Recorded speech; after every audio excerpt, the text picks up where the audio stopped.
Aurtengo udazken negua hitz egingo dugu gaur, ez? Bueno, kosta zaigu joera hauetara iristea. Orain arte uda arroparekin gebiltzan hor, ez genekil armarioen ezkutatu ez, gero oztu ere egiten gara, mauka motxan ibilita eta horribili gara. Gogo gutxirekin baino iritsi zaizkigu, ez? Orduan, bai, gerriko poltsak bueltan dira azkenean, ez?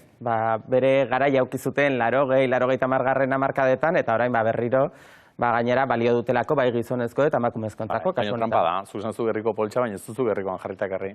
Ez, egia da, banekiela taburetean jarriko ninduzula eta ez da gauza erosoena, orduan, horrego naiz beste taburetu bat bilatzen. Alako batean libratuko gara tabureteaz, baina bestela zer eman behar da gerrikoan, bai.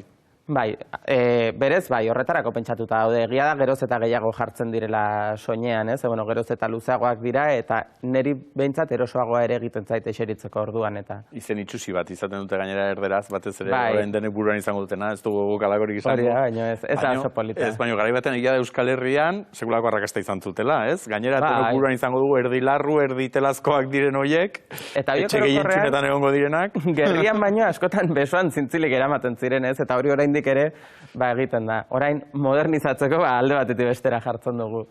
Baina bai, osagarrietan dator aldaketa bat, ez? Bueltatzen dira gerriko poltsak, baina baita ere eskularruak datoz, negu guztietan bezala, baina urtengoan erraldoiak. Bai, Bai, azkenean larruzkoak, gorainozkoak, baina ez pegatuak, osea, poltsa egiten dutena, globo baten modura, orduan, horiek badira eroso, gero? Oso deigarriak dira, nik probatu ditut, ez dira guztiz erosoak, eta gainera airea eta sartzen dela barrura, orduan, berotzen dute baino ez artilezkoak bezain beste. Funtzionalidadeari baino gehiago itxurari ere paratzen zaio. Bai, azkenean, moda etxea handiak badatoz, gauza berriak saldu nahian, ez, eta pasareletan ikusi ditugu, eta orduan, vinilo, larrua, eta horrelako materialekin egindako eskularru erraldoi hauek, hasiko gera gutxinaka kalean ere ikusten, edo eskularru gardenak ere.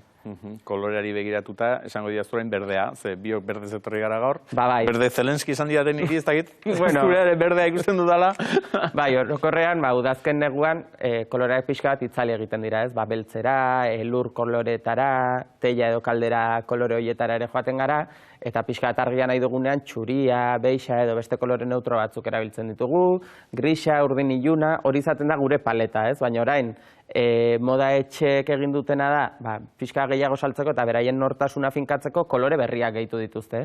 Orduan, Valentino, fuksia jarri du bere pasarela guztietan, Carolina Herrera eta Michael Korsek piolin horia edo jarri dute modan, gutxik gorria, Bottega Venetak berdea, orduan, bestengandik desberditzea. Hori da, badira kolore batzuk oso deigarriak direnak, ez direnak sasoi honetan ohikoenak, orduan, horrek kolorea sartzeko ere aukera emango digu eta lukei edo nortasun handia emateko aukera ere ematen dugu.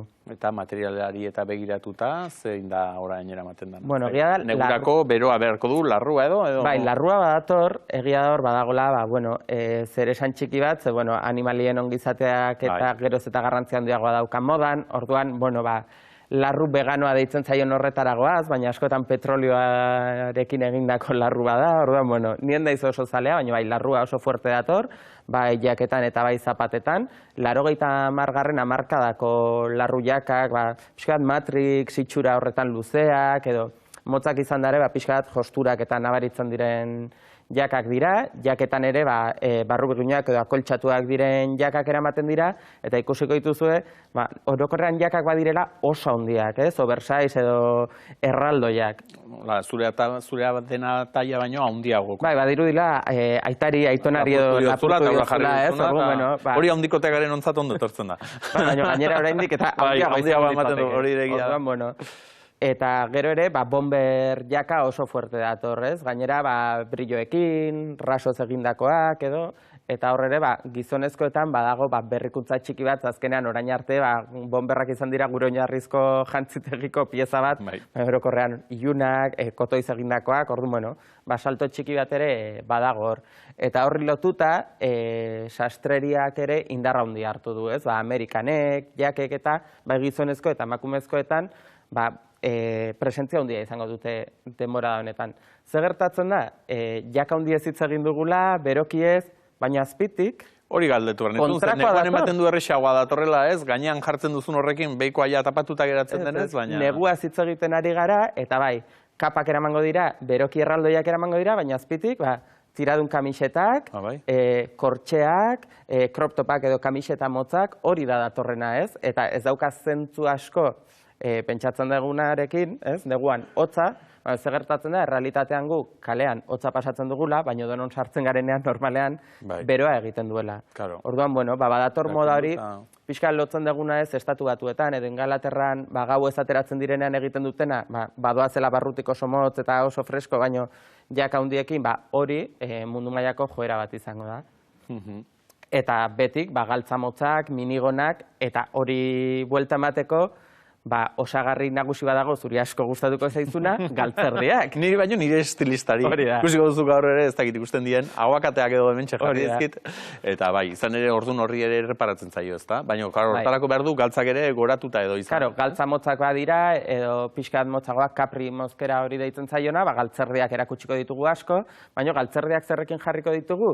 Sandaliekin, krokekin, takoidun sandaliekin. Azkenean, Euskal Herrian ez du gehiagizko zentzua joera honek, zergatik, busti egingo garelako. Segunetan, orain arte asko kontrako joera botak, bota altuak, mosketero botak deitzen direnak edo, izter iagoraino iristen direnak. Baina baldira eroso, ze gaur justu ikusi dut, lagun bat, ia iagorainoko katiuskarekin, ala katiuskazan gainera ura, eta pentsatu dut, horrek kombinaziorako eta joku gutxi ematen materialen arabera da, eta zabaleraren arabera. Egia da, badaudela batzuk oso bigunak direnak eta goraino, neoprenozkoak edo latexa ez eginda daudenak, eta biek erosoak eta ergonomikoak dira, beste batzuk, badakizu luzitzeko sufritu egin bar dela, ez orduan, baina egia da, emakumezkoetan ohituta gaudela, eta gizonezkoetan badala berrikuntza bat, boten luzera igotzen joatea, kasu honetan. Modak erosotasunetik gutxi jakiten duela normalean, Geroz eta gutxiago egia esan, Kasu horretan, oraindik kosta egiten da pentsatzea jazten dugunak erabilera bat izan behar duela, berotzeaz edo fresko egoteaz gainez, eta temporada honetan sartu direla berrikuntza batzuk, non nik uste dut joera minimalistetan geldituko direla, ze erabiltzen hasten garenean ez dute jarraipena handia izango.